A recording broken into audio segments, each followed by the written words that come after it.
Hello, I'm Dr. Gary Hoffman. I'm the founder of the Center for Vasculitis Care and Research at the Cleveland Clinic and former chairman of the Department of Rheumatic and Immunologic Diseases and a professor of medicine at the Lerner College of Medicine. And we're here today with a friend and patient, Mr. Churs, who is going to share with us some of his experience with giant cell arteritis. And I'll have to start right off by telling you that Lou is atypical for this disease, in part because it usually affects people older than you, Lou. You know, the average age is 74, and you're 65. You're 65, you were 61 right when you had this, when Correct. It first started. So you're a little on the young side for it. And it's a disease that occurs more in women, about 3 to 4 times more often in women than men, but certainly men can get it. And you're in incredibly good shape compared to most people I take care of over 60. In fact, I think many people over 40 would be envious of what kind of physical shape you're in. So your experience with this is interesting, though, because that part, when this first started, isn't so atypical, because there you were at 61 in great health and developing very atypical headaches, more severe than you'd ever had before. And ultimately going to our headache clinic here, also being seen acutely and having a CAT scan done of your head to make sure you didn't have a brain tumor or something like that. Maybe you can walk us through a little bit of that experience as you recall. Well, basically it started and I had a very, very severe headaches, and I thought, you know, maybe something was going wrong with me. And I had gone to see a doctor, and and I was taking a lot of aspirin and ibuprofen trying to relieve myself of the headaches, and nothing would help. And then eventually the doctor said, well, we better do a CAT scan, because they thought I might have had something, an aneurysm, pressure on the brain. And then I got to the headache clinic through a friend, and I was at neurology, and neurology determined I had GCA, and so they put me on steroids, and immediately at 60 milligrams of steroids. And that was the relief for the headaches, and it immediately relieved my headaches. But, and as time went on, I went from neurology, and I met Dr. Malloy and Dr. Abelson in rheumatology, and they gave me various degrees of steroids. I would go from 60 to 50 to 45, 30. I kept doing a stair step down as far as the steroids. And it was all dependent upon my levels in my readings of my SED rate, et cetera. But Dr. Malloy, he was very instrumental in helping me, because I was very concerned about being on steroids. And he basically said, it's really not what your readings are in your blood as much as how you feel.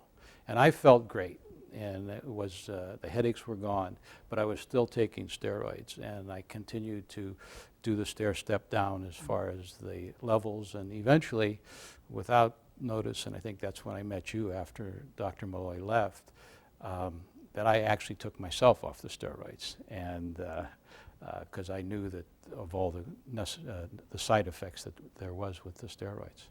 And the good part of that story, in addition to being able to get down and get off, is that you have continued to feel pretty normal. Right. Entirely normal? Yeah, I mean, I have a normal life. There's nothing Yeah. different in my life today other than I'm getting older and a little stiffer and a little more aches here and there. But as far as headaches or ability to do anything, I can do anything I virtually want to do. Yeah. And so you're in the minority of people, again, being atypical, because most people require some low dose of prednisone, somewhere between a few milligrams a day and maybe as much as 10 milligrams a day. And so that's fantastic. We always worry that there could be lurking below the surface some low-grade disease activity. And because of that, we carefully examine the blood vessels, because we know that the large blood vessels can be involved with giant cell arteritis. And so in your case, Dr. Malloy actually did an MR to look at the aorta and all of the branch vessels off that, and it looked pretty good, except the arch of the aorta was dilated. And I think I jotted it down here. It's about 4.4 centimeters, average is about 3.5, and we really get to worry if it gets to be over 5, because then there's an increased risk of the aortic wall not remaining intact.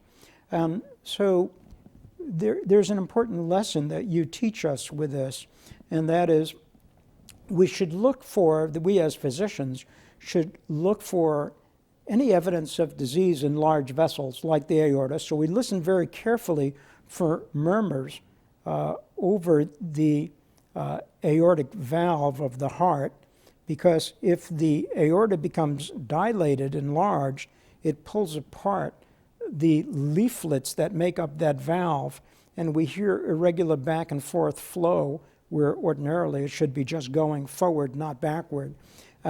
If we hear that, we get very concerned and we get an MR like you had. And we also look for abnormalities in other vessels, like those that might go to the arms or go to the brain. And knowing that people might have these kind of problems with giant cell arteritis, we also put people on a low-dose aspirin a day, which you take, Yes. to decrease the risk of clotting and vessels closing off should they become too narrow. And does that bother you in any way, or do you tolerate that low-dose aspirin pretty well? I actually take 2 low-dose aspirins a good. day, and along with my daily vitamin, and I take some calcium along with it for my bone. But yeah, Dr. Malloy was able to diagnose me from blood pressure in my arms. Mm-hmm. He determined that there was a 10% variance, and that's when they determined that we needed to do an MRI. Right. To determine what was wrong with why there was a difference in the blood pressure. So that's an important point that you're teaching our viewers, and that is that the frequency of involvement of large vessels in giant cell arteritis is actually fairly common. Clinical symptoms relating to that are uncommon, may be seen in 20 to 30% of people, but back in the 1970s, people actually in Sweden, in Malmö, Sweden, had done postmortems on patients with giant cell arteritis, because it was the culture back then in the Scandinavian countries to do postmortems on anybody who died.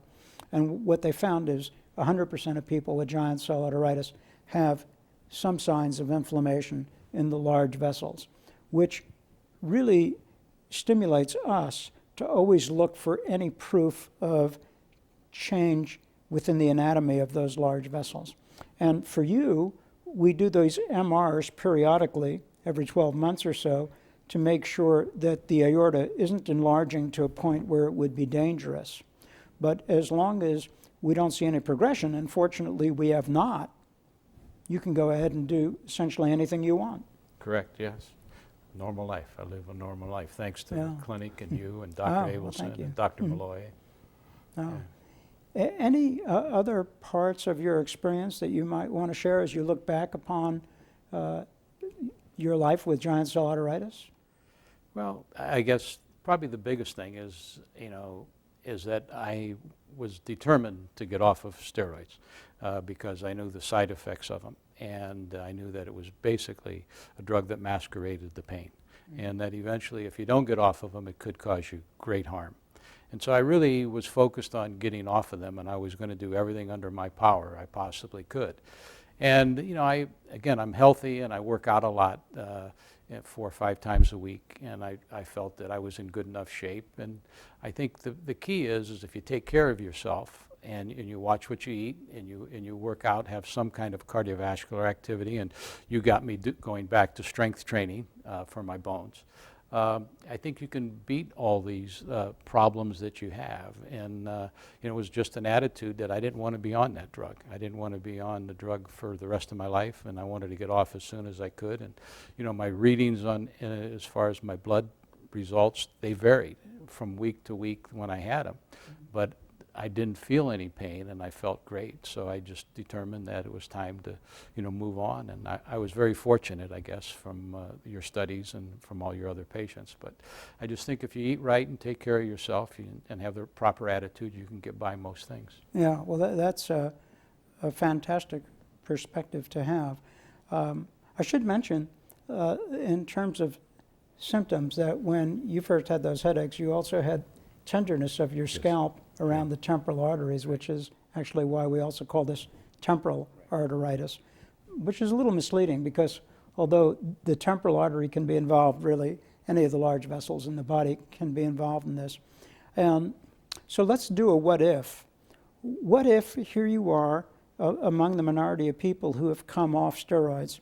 What if you had recurrence of that sensitivity of your scalp and headache, and you knew that that was a risk factor for more severe features of giant cell arteritis, including potentially visual loss and permanent blindness? Would you feel differently about taking the prednisone if you knew it would prevent those things from happening? Well, based on your advice, in my bag, I carry my medical records, okay, and I carry steroids. So if I'm ever traveling, I'm ever any place whereby a headache would occur to that severity, I would reach in my bag and go for my steroids. So I'm prepared for that at any point in time. And so, no, I wouldn't be opposed to it. I would just have to, I feel that I'd have to start over on a regimen and work my way out of it again. Right. Thanks for mentioning one other thing that I've neglected to dwell on today, and that is that you carry your medical records with you.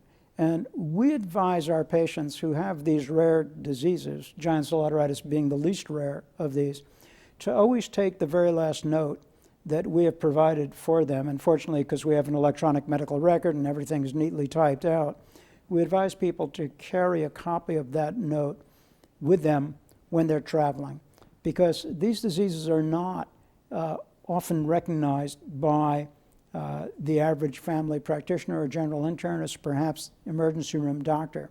But if you go and require care to one of these care providers and not your regular doctor, and you give them the last note that we have about this illness, they suddenly are not beginning the book at chapter 20, but they understand what happened at chapter 1. They're able to put your symptoms that you're seeing them for in the context of the disease and do much better for you.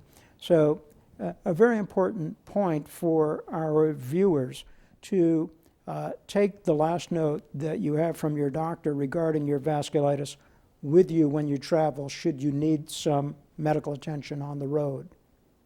So that was very informative and very helpful for our patients and anyone else who would like to view these videos. So I can't thank you enough for coming in and sharing your experience with us. We're very grateful. I'm grateful to the clinic and you and Dr. Abelson and Dr. Malloy and Dr. Tepper. You're the best. Thanks, Lou. Thank you. We appreciate it.